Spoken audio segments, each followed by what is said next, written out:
আল্লাহ তাআলা বলেন যে তারা জান্নাতে কোনোদিন প্রবেশ করতে পারবে না। ওয়ালা ইয়াদখুলুনাল জান্নাহ, ইয়াদখুলু, তারা কখনো আল্লাহর জান্নাতে যেতে পারবে না।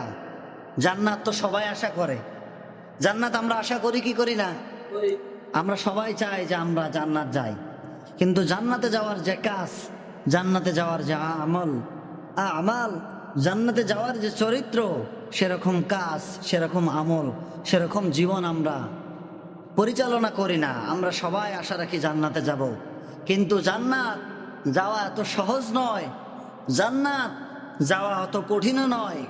আপনি যদি আল্লাহকে স্বল্প পরিমাণ, হাদিসে বলা হয়েছে যে আখলিস দীনাকা ইয়াকফিকাল আমালুল কলিল, যে অল্প আমলই নাজাতের জন্য যথেষ্ট হবে। ইখলাসপূর্ণ অল্প আমল যদি আমরা করতে পারি আল্লাহর সন্তুষ্টর জন্য, সে আমলেই আপনার আমার জন্য জান্নাতের ফয়সালা হয়ে দাঁড়াবে। আর যদি আমরা অনেক বেশি ইবাদত করতে গিয়ে সেই ইবাদতগুলো লৌকিকতা হয়ে যায়, মানুষ দেখানোর জন্য হয়ে যায়, অনেক ইবাদত করেছি কিন্তু শিরিক মিশ্রিত ইবাদত, বিদআত মিশ্রিত ইবাদত, মানুষকে রিয়া মিশ্রিত ইবাদত, এই ইবাদতগুলো আল্লাহ তাআলা গ্রহণ করবে না। আমাদের জীবনের প্রত্যেকটা দিক এবং বিভাগ, প্রত্যেকটা জিনিসের পুঙ্খানুপুঙ্খানু হিসাব হবে। আপনি মানুষকে ক্ষতি করার জন্য যেই ফাঁদ পাতবেন, আপনি মানুষের ক্ষতি করার জন্য যেই গর্ত খুঁড়বেন, সেই গর্তের মধ্যে আপনাকেই পড়া লাগবে। এটা দুনিয়াতেও হয়, আখিরাতেও করবেন। যারা বিগত দিনে মানুষদেরকে গুম করত, খুন করত, হত্যা করে লাশ নদীতে ফেলায় দিত, আজকে তারা সেই আন্তর্জাতিক অপরাধ ট্রাইব্যুনালের বারান্দায় হাঁটাহাঁটি করতেছে। দুনিয়ায় যদি এই 10-15 বছরে তাদের বিচার হতে পারে, তাহলে আখিরাতে মনে হয় আল্লাহ আমাদের বিচার করতে পারবেন না। পারবেন কি পারবেন না? আজকে সেনা কর্মকর্তা 15 জন, সবচাইতে ভিআইপি সেনা কর্মকর্তা, তাদেরকে শীততাপ নিয়ন্ত্রণ গাড়ির মধ্যে করে তাদেরকে এই অপরাধ ট্রাইব্যুনালের মধ্যে, আন্তর্জাতিক অপরাধ ট্রাইব্যুনাল তারাই নাম দিয়েছে। এখন বলে যে ট্রাইব্যুনাল মানি না। অথচ এই ট্রাইব্যুনালের মধ্যে জগৎ বিখ্যাত মুফাসসির আল্লামা দেলোয়ার হোসেন সাঈদীকে বছরের পর বছর তারা এই ট্রাইব্যুনাল থেকে রায় দিয়ে তাকে অন্যায়ভাবে যাবজ্জীবন কারাদণ্ড দিয়েছিল। কথা বলুন ঠিক কিনা?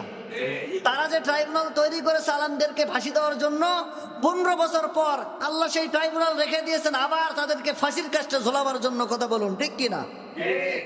সুতরাং আপনি মানুষের জন্য ফাঁসির কাষ্ট তৈরি করবেন, ওই ফাঁসির কাষ্ট নষ্ট হবে না, আবার আপনার গলাতে ওই ফাঁসি ঝুলে যাবে। কথা বলুন ঠিক কিনা?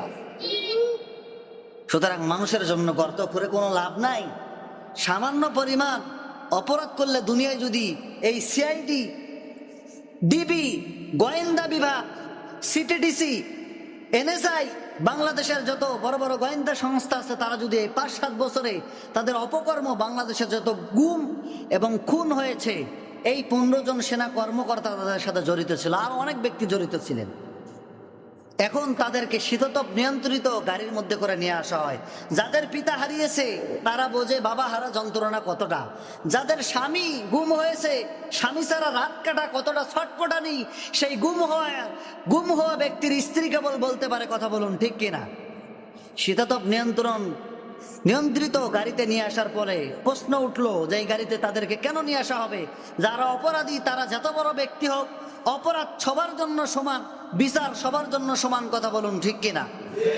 বোঝা যাচ্ছে আপনি আমি দুনিয়াতে অপরাধ করে বের করতে পারে আমাদের রাষ্ট্র, সরকার, গোয়েন্দা বিভাগ, আর আল্লাহ তাআলা সার্বক্ষণিক ওয়ানাহনু আকরাবু ইলাইহি মিন হাবলিল ওয়ারিদ, নিজের গলার শাহরগ যতটুকু কাছে, এর চাইতেও নিকটবর্তী আমাদের আল্লাহ তাআলা। কথা বলুন ঠিক কিনা? সে আল্লাহ তাআলা সব কিছু দেখেন, সব কিছু জানেন।